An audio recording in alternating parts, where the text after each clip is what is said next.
I'm William Cooper, and you're listening to the Hour of the Time. Hello, baby. It took me a long time to face our situation, but I finally got there, and I want to tell you. I said if you don't know me by now,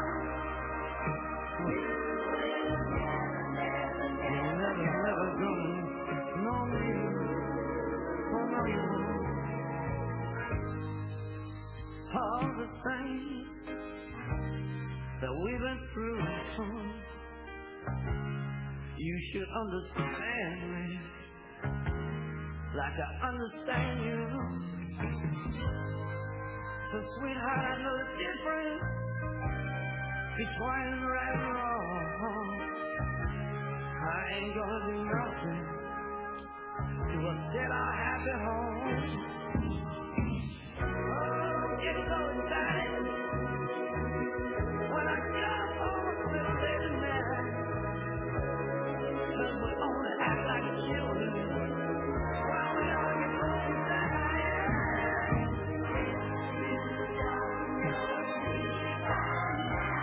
Listen, baby,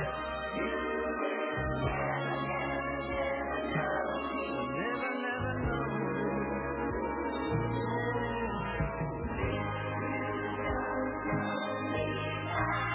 If you don't know me by now,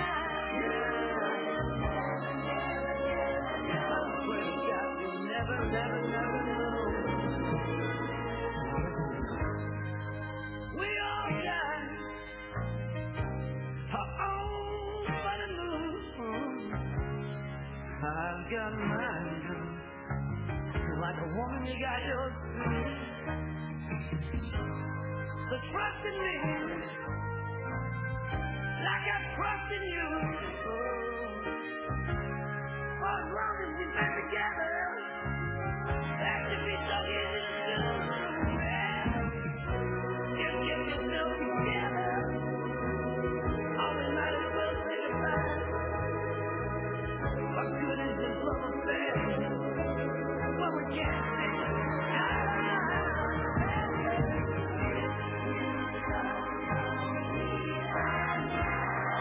listen, baby, you'll never know me. Yeah.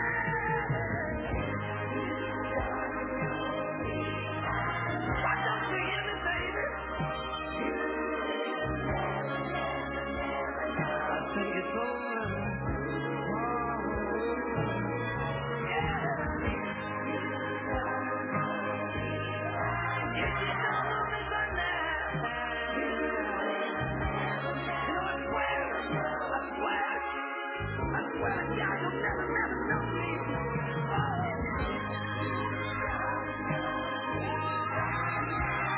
Listen to me, baby. I'm so sad and crazy.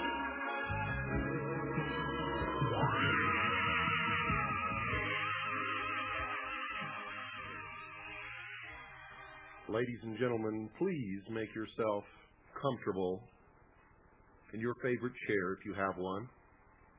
Make sure that you have everything there with you so that you don't have to get up and walk out of the room during this program. For tonight, I'm going to do something that I've wanted to do for a long, long time. And until this radio program became a reality, could probably never have done. And ever since May the 4th, 1992, I've been thinking about this moment, trying to formulate in my mind exactly what it was that I would say to all of you. Because tonight, ladies and gentlemen, I'm not going to be giving you information from sources or from CAGI or from my research. I'm going to speak to you from my heart to yours.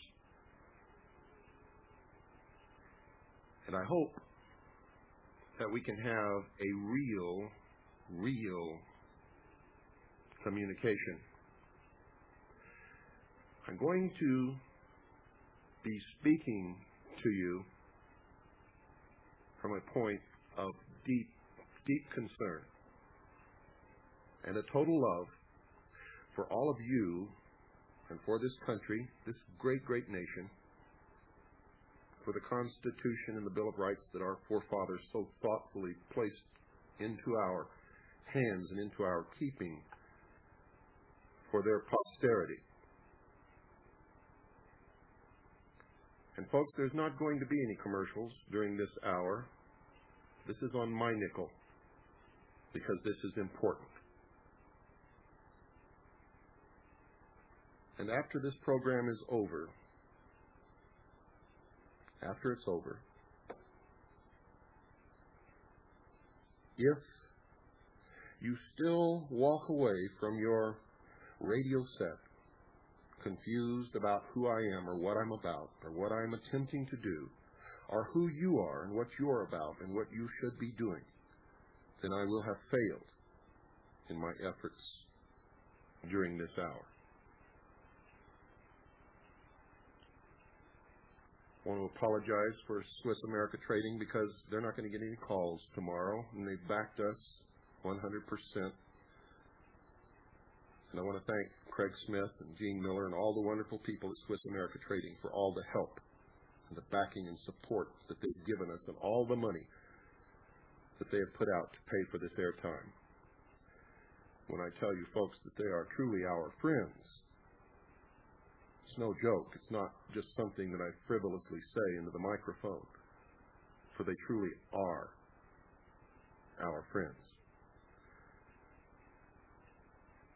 It has bothered me for a long time that I am attempting to reach out to you and give you a message, and so many people seem to be confused about what that message is. So many people come back to me asking questions that tell me that they don't really understand what it is that I stand for or what I'm saying or what they're supposed to do. I had a phone call this morning from a good friend of mine who lives in Texas who wanted me to make an appeal on the air for everyone to come together and fight for the same cause and forget their petty differences and all of these types of things. And he didn't understand why I cannot and will not do that. And this is just one example. Another person calls and asks me, why don't you belong to any of these groups? And he names off 5 or 6 or 7 groups. And I tell him, and he just doesn't quite understand. I'm going to try during this hour, folks, to let you know who I am, what I'm about, why I don't belong to organizations, and exactly what the message is that I'm trying to impart to you. For I am, and I've said this before, I am a messenger. Make no mistake about that. Now, to give you some example of the type of confusion that's out there, I am called an anti-Semite by Jewish people, and of course, I am not. The blacks don't understand it when I say that they are just as racist as most whites, Jews, and Orientals, whom they call racist. when they band together and hold up their fist and yell black power and plan and wait for the day when they can form their own black nation. So they don't know what I'm about. They're confused about who I am. I received a letter the other day from one of the leaders of the Aryan movement who claims that I have attacked the Aryan race. And he is wrong. For in my message that we are all one people and that the enemy is dividing us to conquer us, they all misinterpret my message. You see, if I don't come out for the white Aryan racist point of view, then I must be anti-Aryan, and that is not true. If I do not support the blacks' goals of bringing together a black nation, then I am anti-black, and that is not true. If I print the protocols of the wise men of Zion in my book, then I must be anti-Semitic, and that is not true. Most people, when they read my book, they read it selectively, and it must be read word for word from beginning to end with nothing omitted, for the book flows and everything leads into everything else. For those of you who may be Jewish, I specifically stated in my book that I believe that the protocols of the wise men of Zion are, if not in its entirety, at least partially, is made up of the plan that's being used to enslave us all. I state in my book that it was not written by Jews, and the document itself confirms that for people who can use their intellect and knows anything about Jews.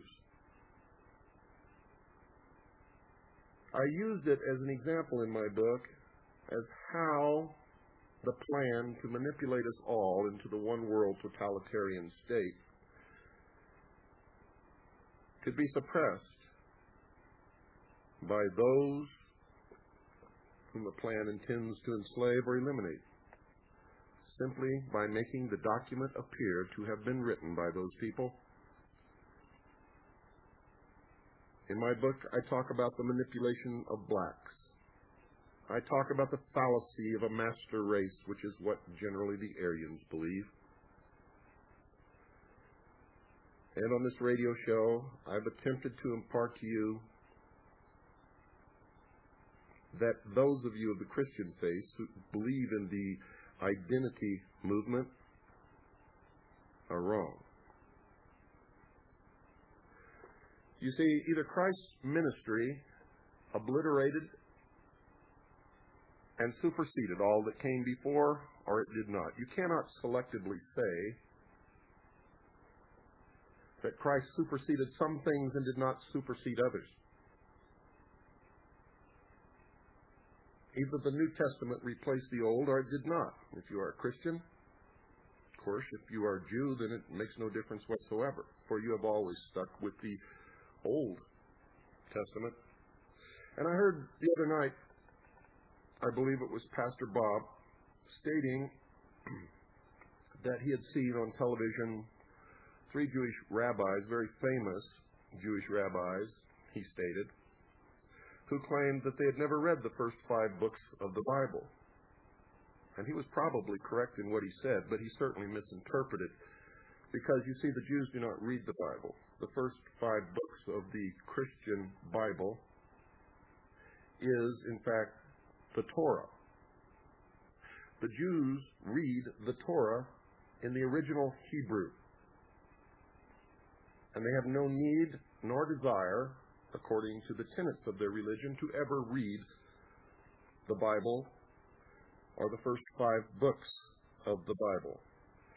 Every young man of the Jewish faith, while he is a young man, must study the Torah, which is the first 5 books of the Christian Bible. While he studies the Torah, he's being prepared for what's called the bar mitzvah, or his coming into manhood. at his bar mitzvah, he recites from the Torah. So while Pastor Bob certainly was correct in that the Jews do not read the first 5 books of the Bible, and the first 5 books of the Bible are their Torah, he misinterpreted it to mean that they never read those books at all. In fact, ladies and gentlemen, they read a better book. They read the uncorrupted Torah that has not been perverted in translation over thousands of years, and they read it in the original Hebrew. Now, that's not to say that I'm putting any kind of stigmatism on the first 5 books of the Christian Bible, beginning with the book of Genesis. But you have to understand that in the process of translation into English by different authorities over the years, the meanings of some words have been changed. The meaning of the message that Pastor Bob was delivering, and I believe that he was doing this sincerely from his heart, according to his understanding, was that the Jews are not the true Israelites,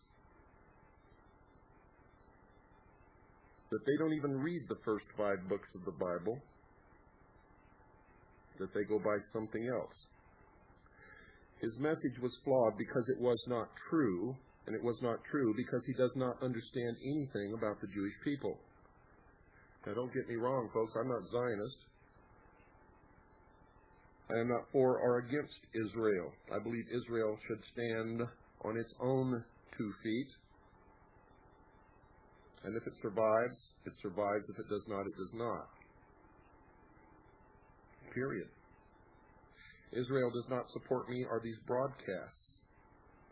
I happen to know that at the heart and soul of what is changing the world and bringing about the New World Order is a strong element of Zionism, which has nothing to do with Judaism or the Jewish people, but is an Aryan thing. You see, the Aryan racists believe that they are a master race, that they are the true Israel.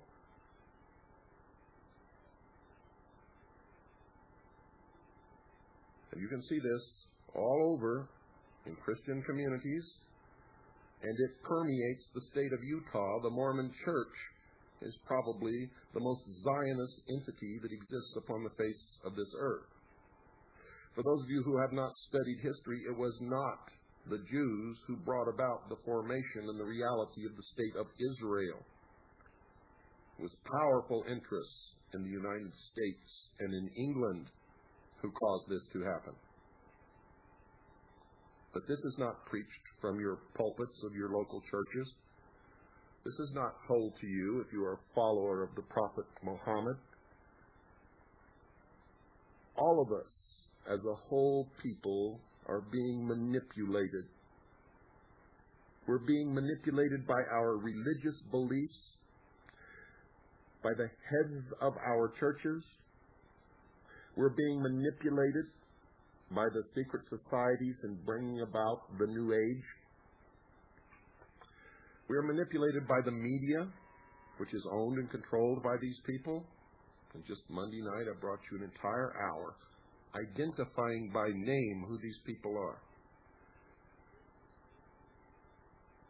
And yet you still allow yourselves to be divided so that they can put the chains around your ankles and lead you into slavery. And you must understand these basic things before you can understand where I'm coming from, ladies and gentlemen, and before you can understand where you're going if you don't change this attitude. For everyone asks me, what should I do? Everyone asks me, who can I believe? Everyone says, well, if you don't belong to these organizations, they must be no good.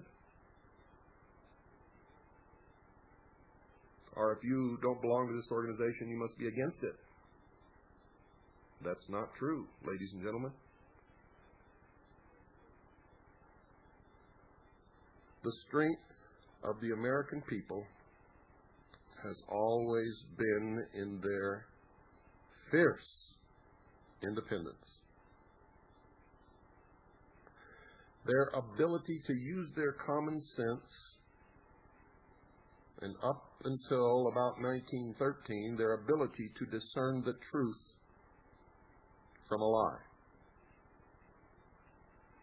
Most people who live upon this earth today wouldn't know the truth if it smacked them right in the nose.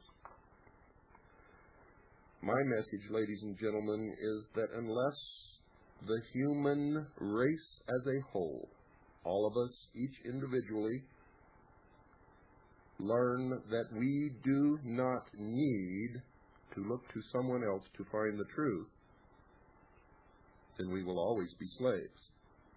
My message is that we must mature, or we will always be children, and children always need a mother and a father, Isis and Osiris.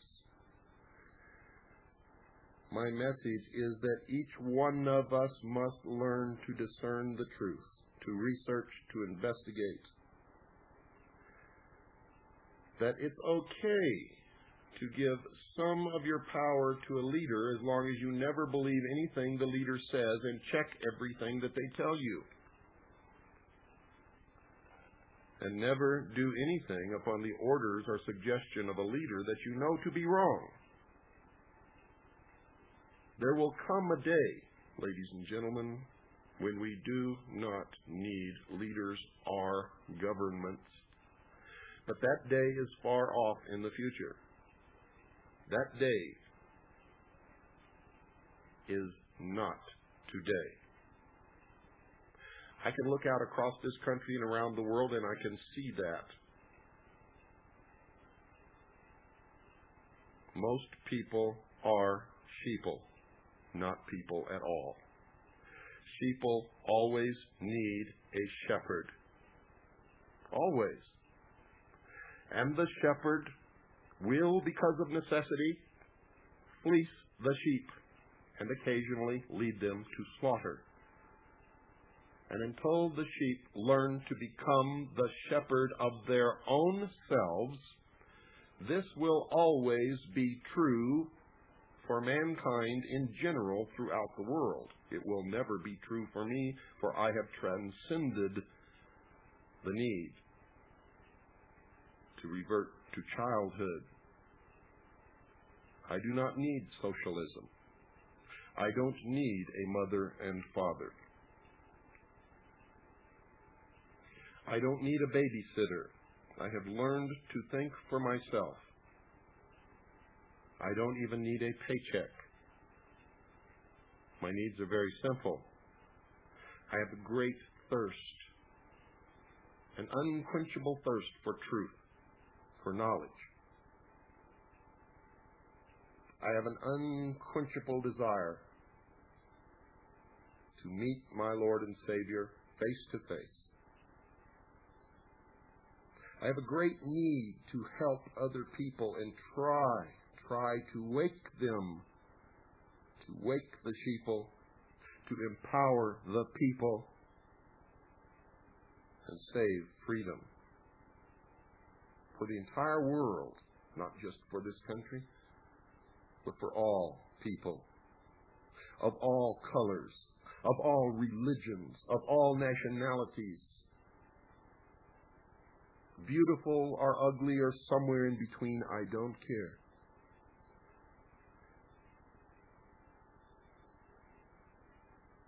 I have this great feeling of compassion and understanding for those of you who are asleep and who cannot wake up. And I realize and understand that some of you never will, for it is not meant to be. For you cannot. You are afraid. Standing up alone without looking to someone for leadership or someone to tell you what to do or where to go or give you your pittance so that you can live. is a very scary proposition for most people. But at the same time, it is the only means of salvation upon this earth for the human race, until God decides to unfold and bring into realization the rest of His plan. Man was put here to make a choice, to make a decision. And those of you who say that everything is fated and everything must be and there's nothing you can do to change it, if that is true, why do you go on? Why do you go to work in the morning? Why do you go to church on Sunday? If you do, why do you go to the mosque? Why do you go to the synagogue? Why do you bother? If everything is fated, it's going to come to pass no matter what you do. Why do you try to convert someone from an evil life to a good life? If everything is fated, that's their fate. Leave them alone. You see, on the one hand, you say you believe this, and on the other hand, you demonstrate to me that you don't believe it at all, that it's an excuse why you don't have to be responsible. We're at the fork in the road. If you take the right fork, you make the conscious choice. You have chosen to side with God in good, and you have chosen to take whatever consequences that decision entails, and that you must live your life in the faith, and that you must do as Jesus Christ taught us to do. Love thy neighbor as thyself, but you must still fight against the enemies of good. You must take a stand. And if you take the left fork, you have chosen to live in the material world, to be ruled, to be led by Lucifer, Satan. You have chosen to live your life by your works, in the sure knowledge and belief that the promise that Satan made in the Garden of Eden is true, and that you will become God. That you will become God.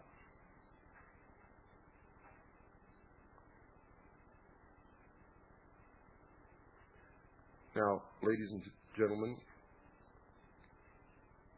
it matters not to me which choice you make, except that I wish you the best. And the best is the right choice, the right fork in the road. I have made my choice, and I am standing on God's battlefield, fighting this battle here. And if you take the left fork, I will feel sorry for you, but I will strike you down when it is required. For you have chosen the side of my enemy, of the enemy of God. And if you come against me on this battlefield, I must, of necessity, to fulfill my destiny, strike you down. It's that simple. It is that simple, ladies and gentlemen. There's nothing complicated about any of this. We're in a great struggle between the forces of good and the forces of evil upon this earth. It is the spiritual world, those who live by the law of God and by faith, those of the water of life, against those of the priesthood of the God of fire, Lucifer, of the material world, who live for things, for works. These two worlds can never be reconciled. Never.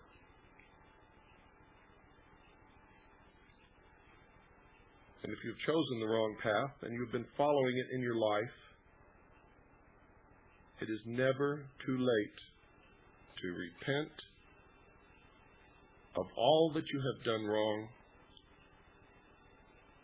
go back to the fork in the road and take the right path. For God loves all equally. Equally. There is no master race. Whomsoever believeth in me shall have everlasting life, and there are no conditions attached to that statement. None. None of race, none of color, none of nationality, none of geography. It's time for our break, folks. Don't go away. I'll be right back after this very short pause.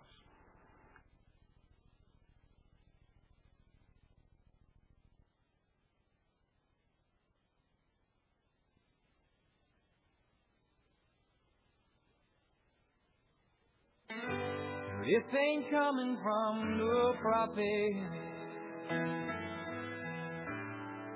just an ordinary man. When I close my eyes, I see the way this world shall be. When we all came in here.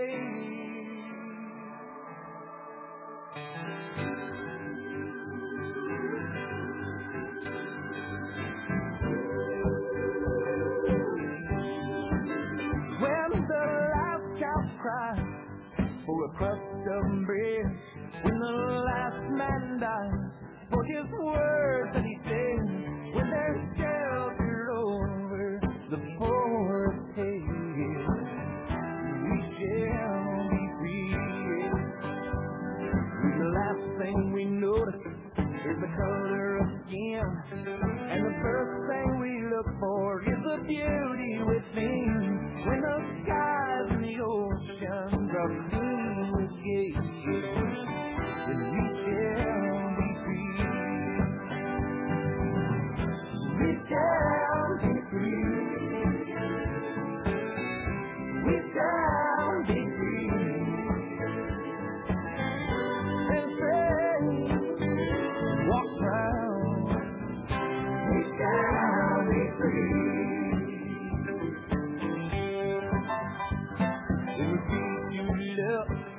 Anyone we choose, when this world's begging us for all different views, when we all can worship from our own kind of pews, then we shall be free.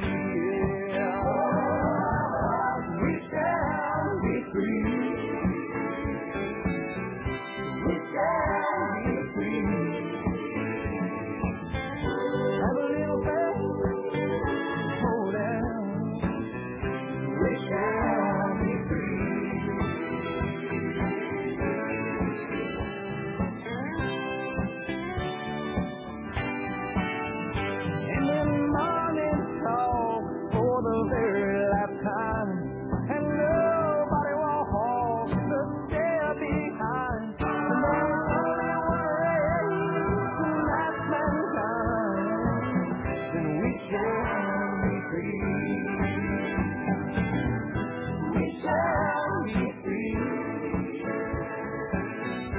We shall be free. Have a little faith.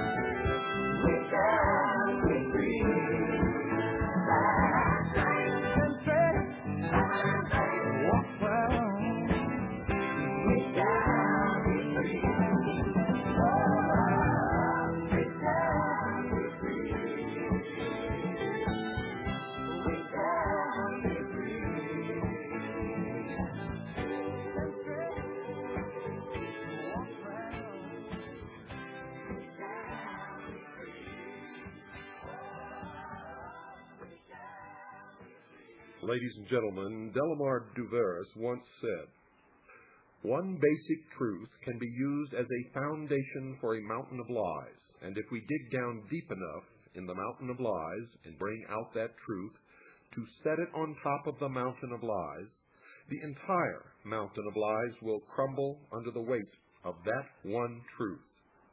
And there is nothing more devastating to a structure of lies than the revelation of the truth upon which the structure of lies was built, because the shock waves of the revelation of the truth reverberate and continue to reverberate throughout the earth for generations to follow, awakening even those people who had no desire to be awakened to the truth.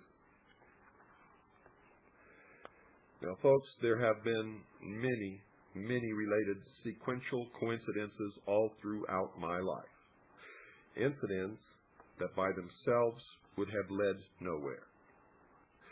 Statistically, the odds against the same or a related sequence of events happening to one individual are astronomically high against. It is this series of incidents that have convinced me that God has had a hand in my life. I do not believe in fate. I do not believe in accidents. I cannot and will not accept the theory that long sequences of unrelated accidents determine world events. It's inconceivable that those with power and wealth would not band together with a common bond, a common interest, and a long-range plan to decide and direct the future of the world. For those with the resources to do otherwise would be totally irresponsible. I know that I would be the first to organize a conspiracy to control the outcome of the future if I were such a person and a conspiracy did not yet exist. I would do it in an attempt to ensure the survival of the principles in which I believe, the survival of my family, my survival, and the survival of the human race, if for no other reason. I believe, therefore, that a grand game of chess is being played on a level that we can barely imagine, and we are the pawns. Pawns, ladies and gentlemen, are valuable only under certain circumstances and are frequently sacrificed to gain an advantage. Anyone who has studied military strategy is familiar with the concept of sacrifice. Those who have seriously studied history have probably discovered the real reason we go to war on a regularly scheduled basis. Now, before you ever begin trying to understand my message, folks, I advise you to play at least 2 complete games of chess. You must learn the rules they play by. You must realize objectively that some pieces are more valuable than others and that the king is the most valuable of all. You cannot learn reality if you get caught up in the fantasy that it's not fair. You must come to know that the ultimate outcome of the game is the only thing that counts. You see, you were lied to when you were told that it does not matter whether you win or lose, it's how you play the game. Winning in the world of the elite is everything. Indeed, ladies and gentlemen, it is the only thing.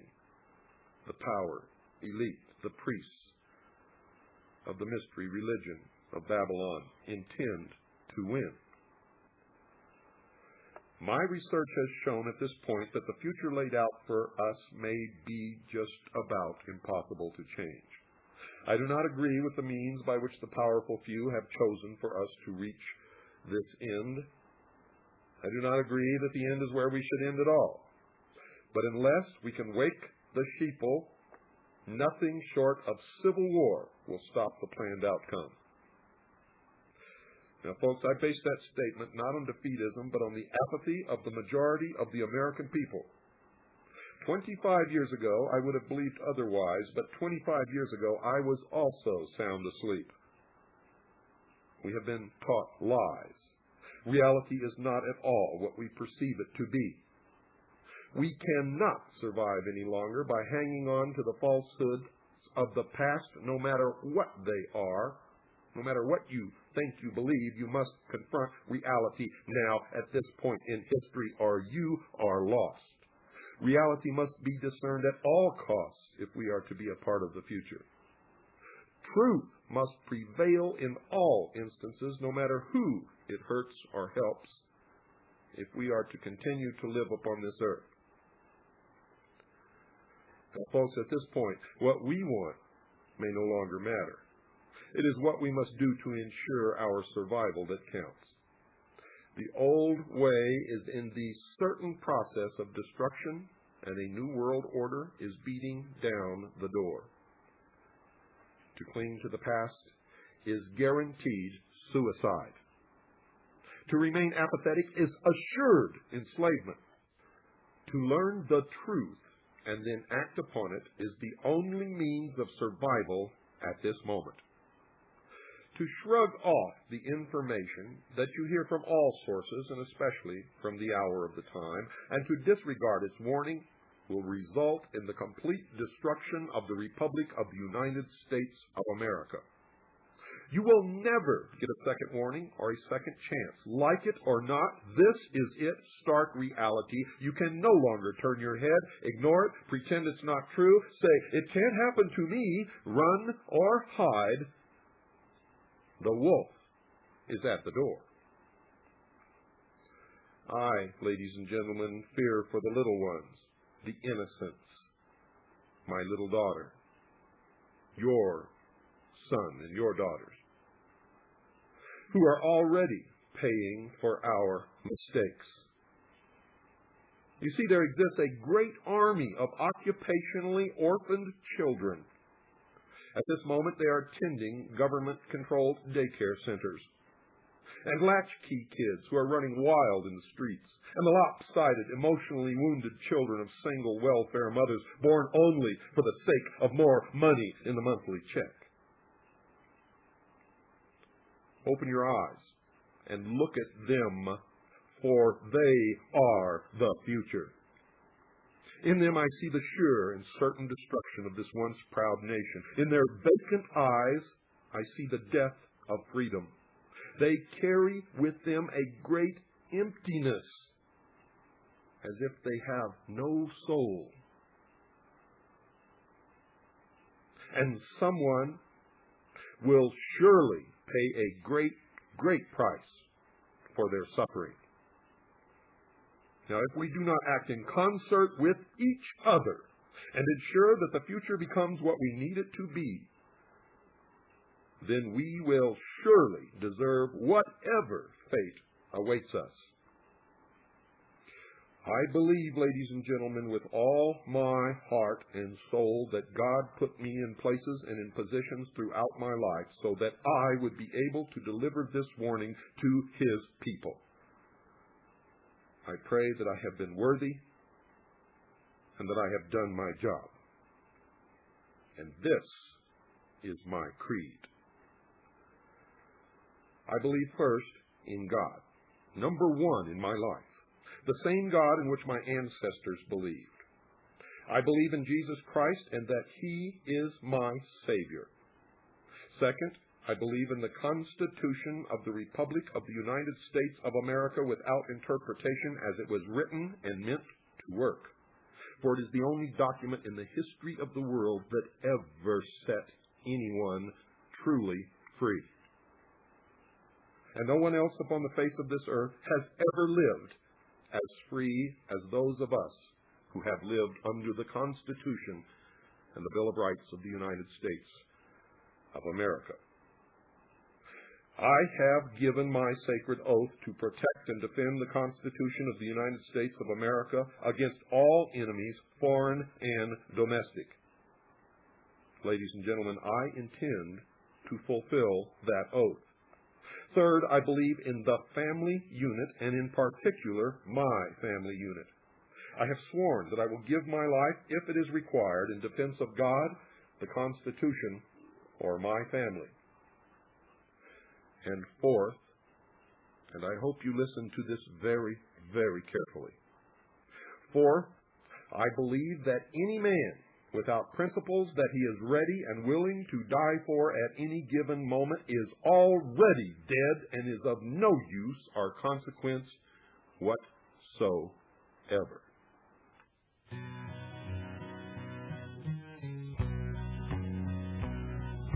People, I think it's time we stop this running around. This world is going too fast and we'd like to slow it down. Don't let them talk you into doing what you don't want to. Just learn to say no and learn how to refuse. 'Cause you don't owe nobody nothing except God above. Go out and go after the things in life you love. Don't try to force it if it ain't going smooth. The one person that you should never try to fool is you. You can make it to the top, but only you'll know when to reach. And I am not just talking 'cause I practice what I preach.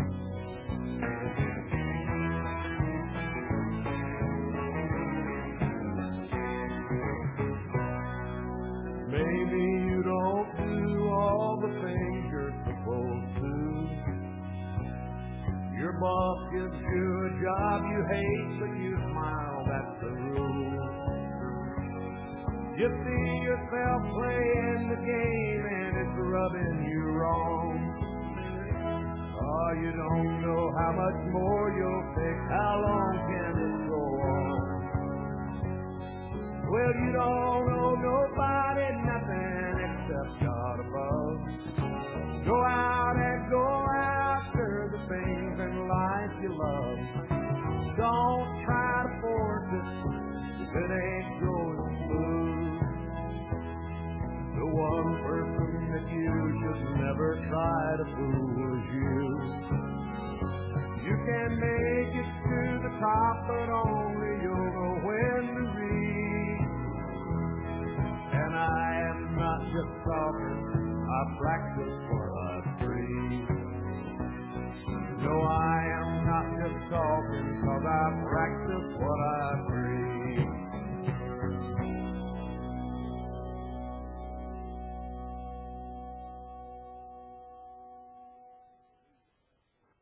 Ladies and gentlemen, I believe in our Constitution and in the Bill of Rights. I believe in it wholeheartedly without reservation. And I know that what I deny to others, I deny myself. I cannot take any rights away from anyone else that I also claim for myself. So I must allow everyone to speak. I must allow everyone to have their own religion, their own beliefs. It doesn't matter what that religion is. For if I deny them that right, then I also deny myself the right to my religion, and I realize full well that it could then be taken away from me.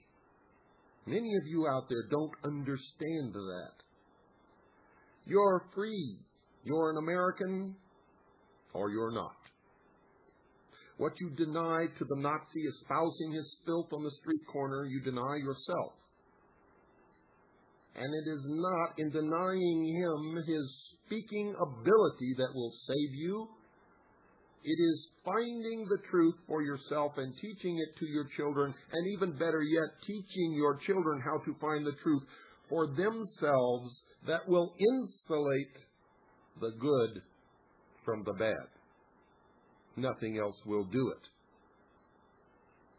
Legislating morality does not do it. It is an active, constant search for the truth that never ends, teaching your children how to perform the same search, and a free flow of information always.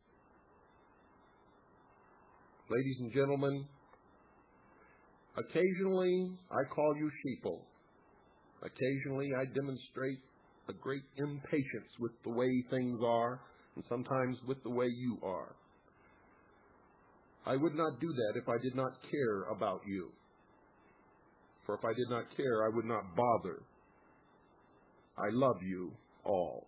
You are the sum total of everything that I care about, and the Constitution and the Bill of Rights protects us against usurpation of our Creator-endowed rights, those rights given to us by God that make us what we are. I hope that you're beginning to understand me and what I am about. For it's not complicated at all, ladies and gentlemen. I cannot and will not join any organizations simply because I do not need a leader. I also am a messenger, and to join an organization pins me with whatever that organization is. Whether I am or not, I get labeled with that label. And then millions of people will not listen to what I have to say if I am wearing a label. So while many Jews may think I'm anti-Semitic, and many blacks may think I'm anti-black, and many Aryans may think I'm anti-Aryan, and on and on and on and on,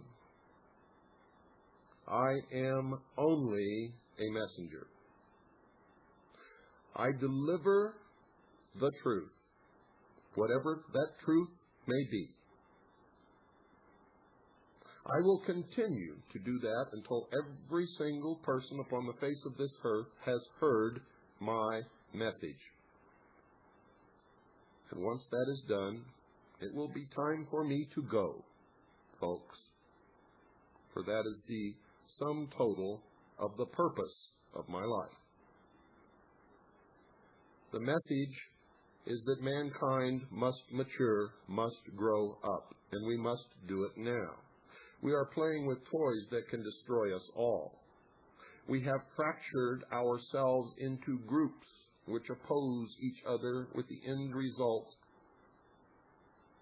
of destruction of races, peoples, countries, maybe even continents, maybe even all life upon this earth. We are flirting with destruction. We have abandoned God, and I'm not even going to begin to try to tell you the consequence of that action. This is the only nation in the history of the world formed upon the cornerstone of God, Creator-endowed rights. We must go back to basics, go back to our Constitution and our Bill of Rights, and we must go back to God. If we do not, we, as a nation, as a people, are doomed. I want to take a moment now to thank two very special people in my life. I get my sustenance from them. I derive my courage from them. They care for me when I am wounded. They prop me up. They dry my tears. They are always there for me. You know very little or nothing about them. My wife, Annie, and my little daughter, Dorothy, whom I call Pooh. Annie and Dorothy, I love you more than I could ever say. And for those of you who doubt the power of God, I have recently been praying that the children who were lost to me would come home. Jennifer Lynn, you have come home. I love you. I have always loved you. I dedicate the closing musical selection to those who have been with me during the roughest times of my life, Annie and Pooh. Good night. God bless America, and God bless you all.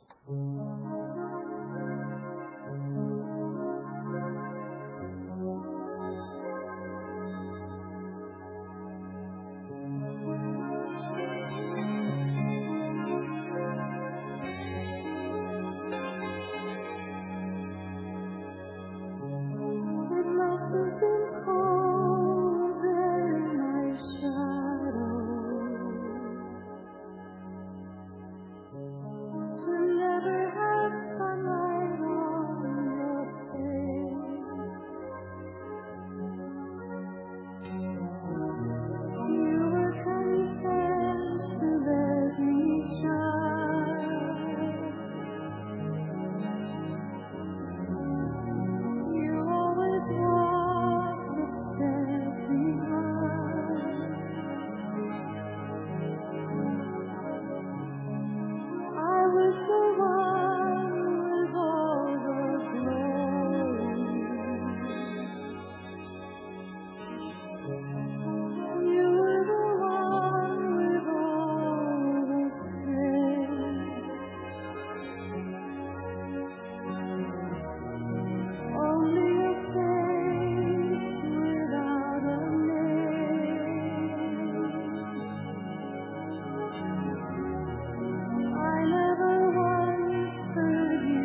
you.